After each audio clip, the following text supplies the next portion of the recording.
का सूत्र वही है कि आप एक जब वृक्ष लगाते हैं तो वृक्ष का जब छोटा होता है तो भी आकर्षक ही होता है, और जब विशाल हो जाता है तो और भी वो व्यक्ति को अपनी ओर आकृष्ट करता है, उसमें छाया होती है।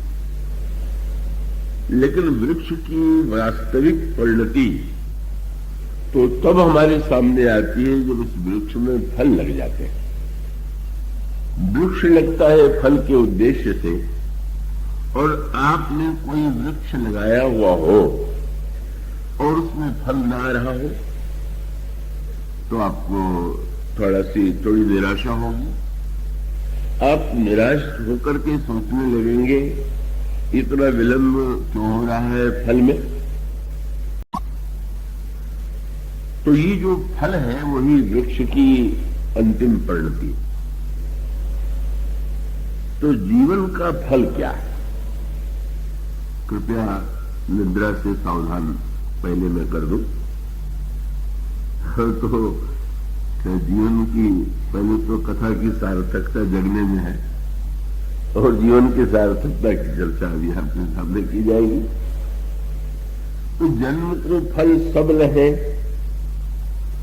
और इसका अभिप्राय क्या है?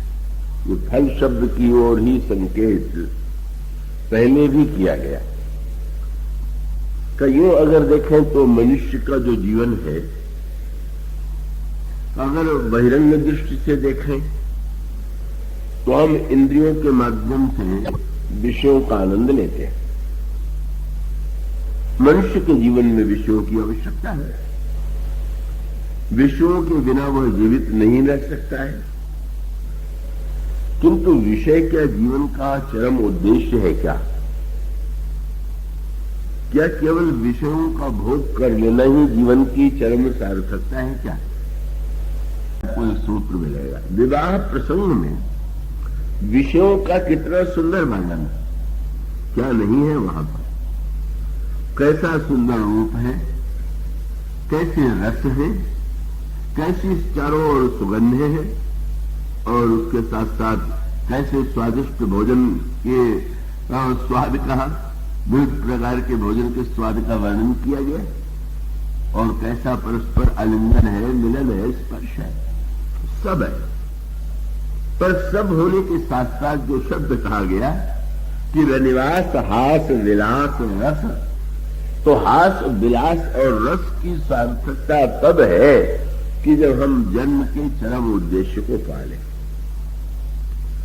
यही सूत्र जो है उस प्रसंग में आता है सामने, जब भगवान श्री राम लक्ष्मण के साथ जनकपुर पधारते हैं, और उसकी भूमिका पर आप दृष्टि डालें। यह विवाह जो है वो अनेक विलक्षण मार्ग से भगवान राम जनकपुर में पधारते हैं, और वो विलक्षण मार्ग है। पहले महर्षि विश्वामित्र के आश्रम में जाते हैं, और महर्षि विश्वामित्र के साथ का फिर वे जनकपुर की ओर प्रस्थान करते हैं, और जनकपुर के मार्ग में चलते हुए भगवान श्री राम के द्वारा एक अद्भुत कार्य संपन्न होता है। और वो ये है कि भगवान श्री राम जब महर्षि के साथ जा रहे थे तो मार्ग में दिखाई पड़ा एक बड़ा ही सुंदर आश्रम है। पर आश्चर्य है कि उस आश्रम में कोई पशु और पक्षी नहीं। वृक्ष है, लताएं हैं, पर पक्षी नहीं, कोई पशु भी नहीं, मनुष्य तो है ही नहीं। और उस आश्रम के बीच में उन्होंने देखा कि एक शिला है। वो शिला जो है वो नारी आकृति वाली शिला।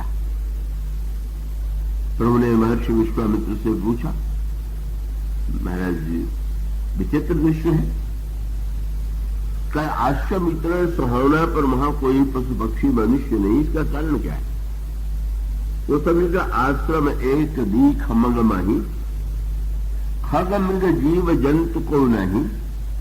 और जब महर्षि से प्रभु ने पूछा तो महर्षि ने वो जमीन लिखा कि जब उन्होंने खगम के जीव जंतु को नहीं पूछा, मुनि शिला प्रभु देखी, तो सकल कथा मुनि कही विषय की। उन्होंने वह कथा प्रस्तुत की।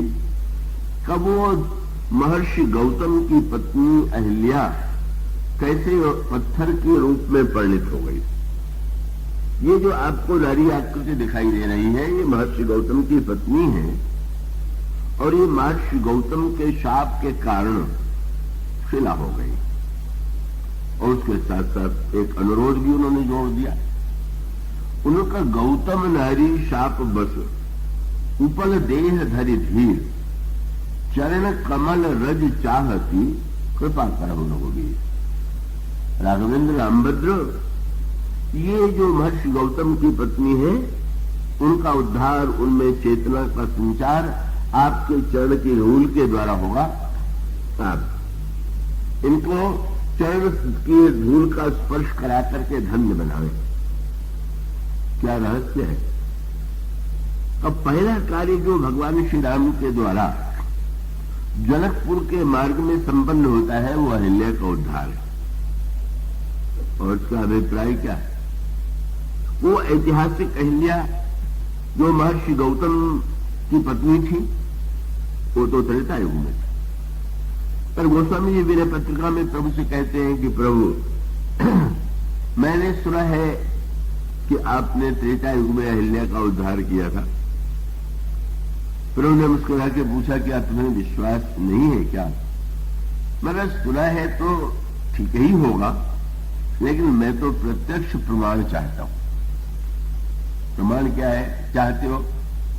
मेरे पास भी एक शिला है और उस शिला को अगर आप चेतन बना दें तो मैं समझूंगा कि ये जो सुना है वो सही। और उस शिला को अगर आप चैतन्य नहीं बनाते हैं तो मैं तो ये सोचूंगा कि कह दिया गया पर ये सत्य नहीं। फिर उन्होंने पूछा वो शिला कौन सी है। मानो वो शिला जो है वो हम सबके जीवन में है। गोस्वामी जी ने उस शिला को देख लिया और हम लोग तो उसी शिला की ही पूजा कर रहे हैं। और वो शिला कौन, गोस्वामी जी विनय पत्रिका में कहते हैं, सहस शिलाहूते जड़मति भई। महाराज ये हमारी बुद्धि जो है वो हजारों अहिल्याओं से भी अधिक जड़ हो गई। और इसका अभिप्राय क्या।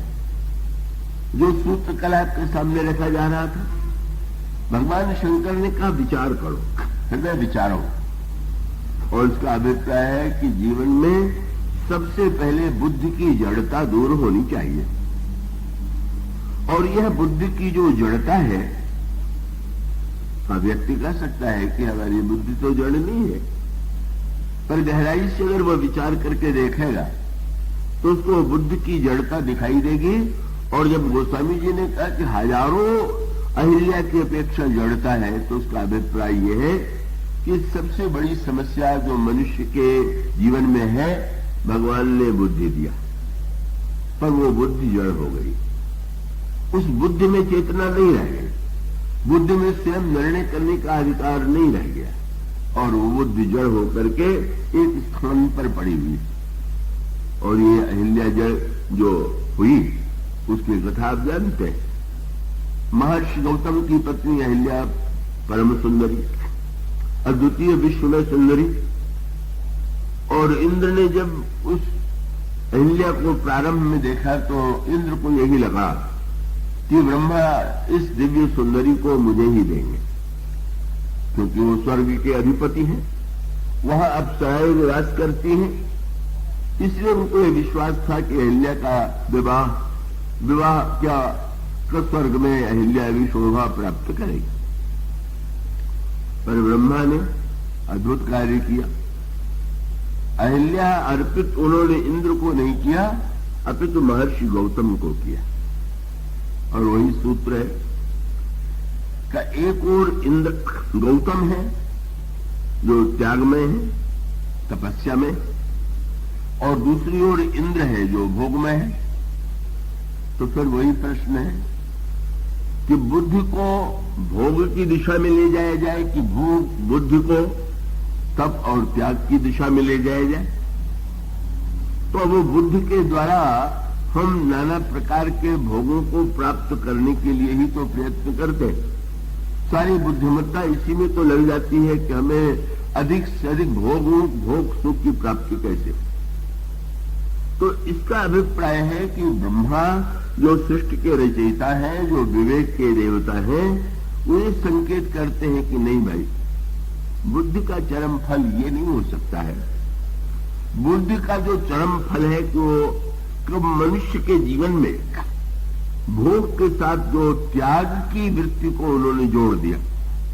आप जीवन की प्रत्येक क्रिया को देखिए, अगर किसी वस्तु के लेने के साथ साथ देने की वृत्ति न हो तो हम आप जीवित ही नहीं रह सकते। आप पूरे इंद्रियों के क्रियाकलाप को देखेंगे तो स्पष्ट दिखाई देगा क्यों एक चक्र चल रहा है। और वो चक्र जीवन के प्रत्येक क्षेत्र में आप देखते हैं, आप श्वास लेते हैं पर अगले ही क्षण देखते हैं कि श्वास प्रश्वास बाहर की ओर भी अग्रसर हो रही, और वो जितना आप भोजन के रूप में, वस्तु के रूप में आप देखते हैं कि ये ग्रहण और त्याग जुड़ा हुआ है। और उसका मूल अभिप्राय ये हुआ कि त्याग करना कोई ये नहीं कि त्याग किसी व्यक्ति ने कर दिया तो बहुत बड़ी बात कर दिया। त्याग करना तो लाचारी है, त्याग करना व्यक्ति की बाध्यता है। और अगर कोई निर्णय कर ले कि हम तो भोजन ही भोजन करेंगे, तो लेंगे ही लेंगे, उसका त्याग नहीं करेंगे तो उसकी क्या दुर्दशा हो जाएगी। और उसका अभिप्राय यह है, इसलिए त्याग व्यक्ति की बाध्यता है। और व्यंग्यात्मक रूप में जो बात कही गई कि किसी महात्मा के पास कोई सज्जन गए और जा करके जब उनके चरणों में प्रणाम किया तो स्तुति करने लगे, महाराज हम लोग तो बड़े संसारी हैं, आप जैसे त्यागी का दर्शन हो गया, हम धन्य हैं। तो विरोधी महात्मा ने हंस करके कहा कि देखिए, और कोई आप प्रशंसा कीजिए पर मुझे त्यागी मत कहिए। महाराज क्यों न कहें? उन्होंने कहा त्यागी तो आप हैं। क्या? बोले आप, मैंने क्या त्याग किया? अगर ईश्वर को पाने के लिए मैंने संसार के विषयों का त्याग कर दिया तो हम तो पक्के स्वार्थी हैं। त्यागी तो आप है कि आपने संसार को पकड़ के भगवान का ही त्याग कर दिया। तो उसका व्यंग्यात्मक अभिप्राय ये है कि त्याग जो है वो तो प्रकृतितः यही सत्य है जी। और जो ये कहा गया कि त्यागा क्षांति रनंतरम, तो आप इसका अनुभव सर्वदा करेंगे। सांस जरा तो रोकिए, बस छटपटाने लगेंगे। जब सांस आप छोड़ेंगे तो ही आप चैतन्य रहेंगे। हर क्रिया के साथ यही सत्य जुड़ा हुआ। तो अगर व्यक्ति देखे तो मानो प्रकृति की बाध्यता है, सर्वत्र यही बाध्यता है कि व्यक्ति केवल ग्रहण न करे, त्याग करे। और वो शरीर में भी रोग होता है, तब होता है जब केवल ग्रहण ही ग्रहण होता है। और संसार की वस्तुओं में भी समस्या तब उत्पन्न होती है, कोई व्यक्ति धन एकत्र करे और धन एकत्र करता ही जाए तो उसे वो न देने का निर्णय कर ले तो बस देने के लिए तो इतने उपाय हैं, देने ही पड़ेंगे। आप सत्ता को दीजिए, जो अन्य ग्रहण मांगने वाले हैं उनको प्रसन्न कीजिए, क्योंकि आपको अपनी सुरक्षा के लिए उनको देना ये परम आवश्यक। और ये जो अनिवार्यता है, इसलिए मानो विवेक का फल जो है का वो ग्रहण नहीं हो सकता है, उसका अंतिम फल ग्रहण के बाद त्याग। इसी बात का बार बार संकेत किया गया कि जब श्री भरत ने से ये कहा गया कि अयोध्या का राज्य आप स्वीकार कर लीजिए क्योंकि ये धर्म है, और ये कहा गया कि धर्म इसलिए है कि अगर श्री राम पिता की आज्ञा को धर्म न मानते होते तो वन क्यों जाते। तब जब उन्होंने पिता की आज्ञा को धर्म मान लिया तो क्या आप पिता की आज्ञा को धर्म नहीं मानेंगे? भगवान राम ने जो धर्म की व्याख्या की आप वो नहीं करेंगे? श्री भरत ने कहा कि नहीं। क्यों? बोले भगवान श्री राम ने धर्म का जो अर्थ ग्रहण किया उस आज्ञा में वही अर्थ है और उसे प्रभु ने स्वीकार कर दिया। और आप लोग जो आज्ञा दे रहे हैं उस आज्ञा में ठीक उल्टी आज्ञा है। क्या? तो श्री राम को राज्य त्याग की आज्ञा दी गई तो प्रभु ने मानो यही कहा कि सबसे बड़ा धर्म तो त्याग ही है। और अगर त्याग की आज्ञा दी जा रही है तो उससे बढ़कर के तो कोई धर्म का पालन नहीं होगा। फिर भरत जी ने कहा कि अगर आप लोग मुझसे भी कहते कि ये वस्तु छोड़ दीजिए तो पकड़ने रहने पकड़, शास्त्र का उद्देश्य व्यक्ति को यह बताना है क्या कि तुम ले लो, ले लो, इनको सिखाना पड़ता। वो तो बच्चे से लेकर के बड़े तक सब सीखे हुए ले लो, लेकिन वो लेने के साथ साथ अगर वो देने की वृत्ति नहीं होगी। भरत का अभिप्राय था कि आज्ञा का मूल तत्व यह है कि आप लोग भोग के माध्यम से धर्म की व्याख्या कर रहे हैं। राज्य ले लेना, सिंहासन पर बैठ जाना, भोगों को भोगना ही धर्म है। पर प्रभु ने तो उस आज्ञा को नहीं स्वीकार किया, प्रभु ने तो त्यागमयी आज्ञा को स्वीकार किया। यही है धर्म के तत्व का सच्चा ज्ञान। तो मनुष्य की प्रकृति में जो ये विपरीतता है उसका मानो संकेत ये है कि विवेक के देवता सृष्टि के रचयिता ब्रह्मा ये कहते हैं कि अहिल्या का विवाह तो गौतम से ही किया जाना चाहिए, और वो परम धार्मिक है, तपस्वी है, और वो उनका जीवन त्यागमय है। किंतु समस्या तब उत्पन्न हुई जब इंद्र के मन में बड़ी ईर्ष्या हुई, बड़ा बुरा लगा कि मुझे जो सुंदरी मिलनी चाहिए थी उसको देख दिया गया एक ऐसे व्यक्ति को जो वन में रह करके कुटिया में रहता है। और तब उसने छल का संकल्प किया। बस यहीं पर वो सूत्र आ गया। और वो सूत्र क्या है कि इतनी अप्सराएं हैं, भोग जीवन का लक्ष्य क्यों नहीं हो सकता? क्योंकि उसका एकमात्र कारण यह है कि अगर आप इस शरीर से भोग भोगे और निरंतर भोगे तो आप परिणाम भी देख लीजिए। आप भोजन में अतिरेक कीजिए, किसी विषय में अतिरेक कीजिए, रोग और कष्ट जो है वो घेरे बिना नहीं रहेगा। और अगर हम देवता भी बन जाए तो देवताओं को तो रोग नहीं होता, पर रोग न होने पर भी तो ये सत्य सामने आ गया कि इतनी सुंदरी अप्सराएं वहां पर विद्यमान है, पर इतना होते हुए भी तो उसको संतोष नहीं। मनोभोग की समस्या यह है कि या तो मनुष्य भोगे तो संकट में पड़े, और या मनुष्य अगर भोग के निरंतर भोग में लगा रहे तो भी उसको जीवन में तृप्ति का अनुभव कभी नहीं होगा। कितनी मनोवृत्ति का पतन है इंद्र के। उसने वेश बनाया साधु का, और वो साधु माने गौतम का वेश बना लिया। मानो फिर वही संकेत है। यहां पर रावण और इंद्र एक स्तर में आ गए। रावण भी का लंका में इतनी सुंदरियां हैं, देव यक्ष गंधर्व नर किन्नर राजकुमार, जीत वरी निज बाहुबल बर सुंदरी बहुनारी।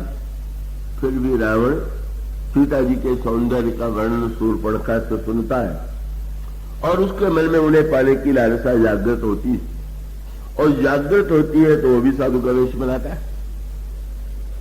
और इंद्र के मन में भी अप्सराओं के होते हुए भी अगर अहिल्या को प्राप्त करने की इच्छा होती है तो साधु का वेश बनाता है।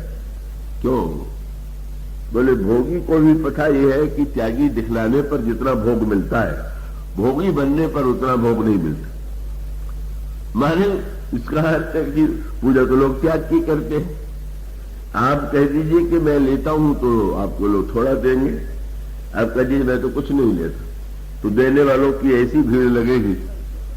आप जितना नकार का स्वांग करेंगे तो साधु के जीवन में नहीं आवश्यकता है तो एक बात है, पर जो वेश की ही पूजा करता है, मनो सूत्र वही है कि वहां पर भी व्यक्ति अगर ठगा भी जाता है तो मानो नकली त्याग के द्वारा असली त्याग का दर्शन हो जाए तो व्यक्ति के जीवन में त्याग की वृत्ति आएगी, और नकली त्याग की बात होगी तो उस व्यक्ति के जीवन में उसका कष्ट सामने आएगा।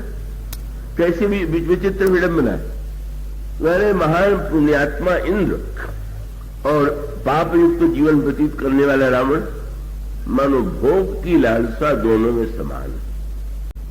इसका अभिप्राय यह है कि ये लालसा जो भोग की और धन की है, इन दोनों की लालसा जब तीव्र होती है तो मनुष्य उसी स्थिति में पहुंच जाता है। अंतर है रावण और इंद्र एक ही स्तर में यहां तक दिखाई देते हैं, पर आगे भिन्नता, उस भिन्नता की ओर भी यहां पर संकेत। तो ये मानो ये संघर्ष तो समाज में निरंतर चलता रहता है। मनुष्य में भोग की लालसा स्वभाव से ही होती है, और दूसरी ओर उसको नियंत्रण करना उसकी बाध्यता है, करना ही चाहिए उसको। और ऐसी स्थिति में का इंद्र के मन में जब वो स्वर्ग के सौंदर्य से भी उसकी लालसा पूरी नहीं हुई, तो वहां घोड़ा चोरा ले जाना और यहां पर गौतम का वेश बना लिया। और गौतम का वेश बनाने के आने के पहले आश्रम में महर्षि गौतम नित्य प्रातः काल ब्रह्म मुहूर्त में स्नान करने जाते हैं। उनको लगा कि प्रातः काल का प्रकाश हल्का हल्का हो रहा, भ्रांति, इसको भ्रम कहते हैं। कभी कभी भ्रम हो जाता है, प्रकाश न होते भी प्रकाश का। स्नान करने चले गए और तब गौतम का वेश इंद्र ने बनाया और वो अहिल्या चली गई। अहिल्या चली जाती है और वहां महर्षि को नदी के किनारे जाकर के ज्ञात हो जाता है कि ये हमको भ्रम में डाला गया। लौट करके आते और तब उनको अहिल्या और कुटिया में उन्हीं का वेश बनाए हुए इंद्र निकलता हुआ दिखाई देता है। सारी बातों का ज्ञान उन्हें हो जाता है ध्यान से, और वो तब दोनों को शाप दे देते। और शाप यह था, अहिल्या से उन्होंने कहा तुम पत्थर हो जाओ, और इंद्र से कहा कि तुम्हारे शरीर में 1000 छिद्र हो जाए। अब मूलतः जो इंद्र और रावण में अंतर है, वो अंतर यहां दिखाई देता है। अगर कोई कह सकता है कि बुरे व्यक्ति में भी अगर ऐसी बुराई हो और अच्छे व्यक्तियों में भी ऐसी बुराई दिखाई दे, तो दोनों में क्या अंतर है? अंतर है। और अंतर यह है कि आंधी आई और आंधी आने पर एक आंख वाले की आंख में धूल गई, दिखाई देना बंद हो गया। एक अंधे के आंख में धूल भर गई, आंधी चली गई। पानी से दोनों ने आंख धो ली, तो जो आंख वाला था धूल जाने पर उसको दिखाई देने लगा, पर बेचारे अंधे को तो कितना भी धोए उसको तो नहीं ही दिखाई देना। माने अंतर यह है कि रावण को जीवन में कभी भी अनुभव नहीं हुआ कि मैंने कोई बुरा किया। निरंतर यही समर्थन करता रहा कि इस कार्य को करके मैंने कोई अनुचित नहीं किया, कुछ भी बुरा नहीं किया। और इंद्र के जीवन में यह अंतर अवश्य है। इंद्र जब वो वासना की आदि समाप्त हो गई, तो उसको लगने लगा कि मुझसे बड़ी भूल हो गई और मैंने क्या कर डाला।